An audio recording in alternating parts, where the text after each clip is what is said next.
The Outsiders by S.E. Hinton. When I stepped out into the bright sunlight from the darkness of the movie house, I had only two things on my mind: Paul Newman and a ride home. I was wishing I looked like Paul Newman. He looks tough, and I don't. But I guess my own looks aren't so bad. I have light brown, almost red hair and greenish-gray eyes.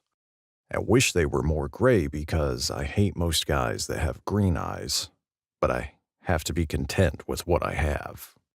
My hair is longer than a lot of boys wear theirs, squared off in the back and long at the front and sides, but I am a greaser and most of the neighborhood rarely bothers to get a haircut.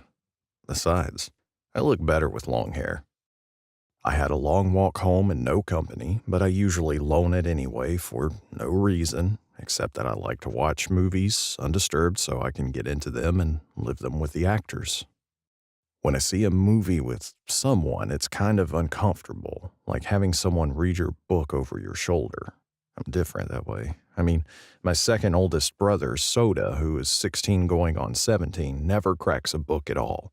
And my oldest brother, Daryl, who we call Derry, works too long and hard to be interested in a story or drawing a picture. So I'm not like them. And nobody in our gang digs movies and books the way I do. For a while there, I thought I was the only person in the world that did. So, I loaned it. Who moved my cheese? Once long ago, in a land far away, there lived 4 little characters who ran through a maze looking for cheese to nourish them and make them happy. 2 were mice named Sniff and Scary, and 2 were little people, beings who were as small as mice, but who looked and acted a lot like people today. Their names were Hem and Haw. Due to their small size, it would be easy not to notice what the 4 of them were doing, but if you looked closely enough, you could discover the most amazing things. Every day the mice and the little people spent time in the maze looking for their own special cheese. The mice, Sniff and Scary, possessing simple brains and good instincts, searched for the hard-nibbling cheese they liked, as mice often do. The little people, Hem and Haw, used their complex brains filled with many beliefs and emotions to search for a very different kind of cheese, with a capital C, which they believed would make them feel happy and successful.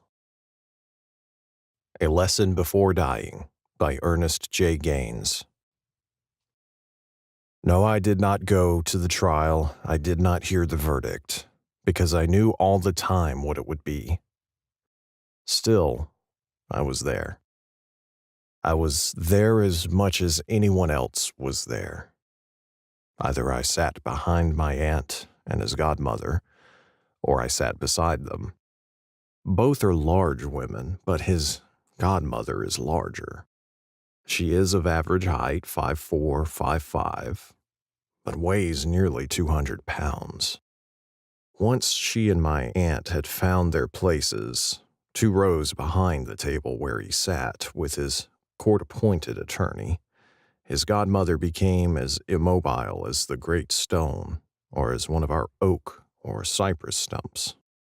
She never got up once to get water or to go to the bathroom down in the basement. She just sat there staring at the boy's clean-cropped head where he sat at the front table with his lawyer.